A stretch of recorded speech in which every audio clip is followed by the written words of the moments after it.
এখানে আমি সুতি কটন কাপড় নিয়েছি 1.5 গজ পরিমাণ এবং হচ্ছে চায়না ক্রুশ নেট নিয়েছি একই পরিমাণে লাগবে আর কি। প্রথমে হচ্ছে মাপটি নিয়ে নিচ্ছি। এখানে প্রথমে হচ্ছে লম্বার মাপ নিচ্ছি, লম্বা হচ্ছে 19 ইঞ্চি এবং চওড়া হচ্ছে 15 ইঞ্চি। এভাবে সঠিক হচ্ছে বালিশটি ধরে মাপ নিয়ে নেবেন। আপনার ছোট যে বালিশের জন্য তৈরি করবেন কুশনের জন্য সেভাবে মাপ নেবেন। আর আমরা যেভাবে কাপড়টি কিনে এনেছি ঠিক সেভাবে একটি ভাঁজ দিয়ে নিয়েছি, মানে যেরকম থাকে আর কি। এখানে হচ্ছে চওড়া আছে হচ্ছে 16 ইঞ্চি পরিমাণ এবং হচ্ছে লম্বা হচ্ছে এখানে আমি নেব 25 ইঞ্চি পরিমাণ। আমি একসাথে দুটি কভার তৈরি করব। দেখুন এখানে লম্বা নিচ্ছি 25 ইঞ্চি পরিমাণ, 19 থেকে আরও 6 ইঞ্চি এক্সট্রা নিচ্ছি আর কি। নেওয়ার পরে বাড়তি কাপড়টুকু কেটে নেব। নেওয়ার পরে এখন হচ্ছে এভাবে করে মাঝখান দিয়ে কেটে নিচ্ছি। প্রথমে হচ্ছে আমি একটি বালিশের কভার তৈরি করা দেখাচ্ছি, সেজন্য একটি পাট রেখে দিয়ে একটি পাট বরাবর হচ্ছে এই ক্রুশ নিট যেটি আছে একইভাবে কেটে নিচ্ছি। নেওয়া হয়েছে। নেওয়ার পরে এখন হচ্ছে আমরা হচ্ছে এই ক্রুশ নেটের সাথে হচ্ছে যে কটন কাপড়টি আছে এটি একটি ভাঁজ দিয়ে সেলাই করে নেব। দেখুন এভাবে করে ধরে ভাঁজ দিয়ে উভয় পাশে সেলাই করে নেব।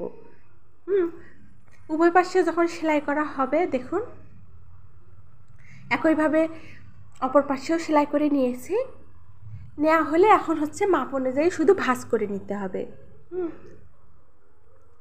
একটু লক্ষ্য করুন, দেখুন এভাবে প্রথমে একটি ভাঁজ দিয়ে নিচ্ছি, হ্যাঁ, নেওয়ার পরে অপর পাশ ধরে আরেকটি ভাঁজ দিয়ে নেব।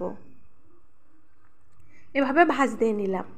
হ্যাঁ, নেওয়ার পরে আমরা হচ্ছে লম্বার মাপটি মেপে দেখব। হ্যাঁ, লম্বাটি মানে 19 ইঞ্চি লম্বা, জাস্ট 19 ইঞ্চি থেকে 1 ইঞ্চি বেশি নেব। এখানে দেখুন 19 ইঞ্চির একটু বেশি আছে, 2 ইঞ্চি বেশি আছে, আমরা আর একটু কমাই নিচ্ছি।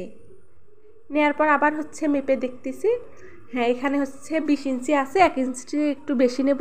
নেওয়ার পর এখন হচ্ছে 15 ইঞ্চি হচ্ছে চওড়া আছে। এখন অপর পাশে সেলাই করতে বাড়তি অংশটুকু চলে যাবে। হ্যাঁ, এখন চারপাশে সেলাই করে নিয়েছি। নেওয়ার পরে সাইডের যে কাপড়গুলো আছে বাড়তি কাপড়গুলো সেগুলো কেটে নিচ্ছি। কাপড়গুলো কেটে নেওয়া হলে এখন সিধে পাশে করে নেব।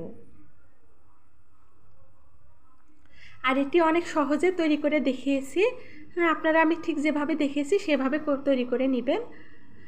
এখন হচ্ছে কাপড়টি উল্টিয়ে নিচ্ছি।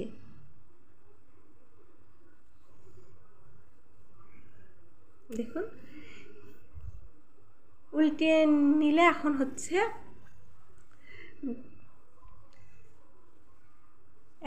ছোট বালিশটি এখানে লাগিয়ে নেব। দেখুন এভাবে করে ধরে লাগিয়ে নিতে হবে।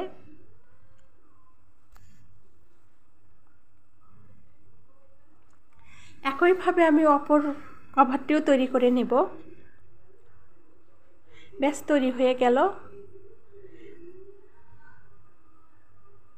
দেখুন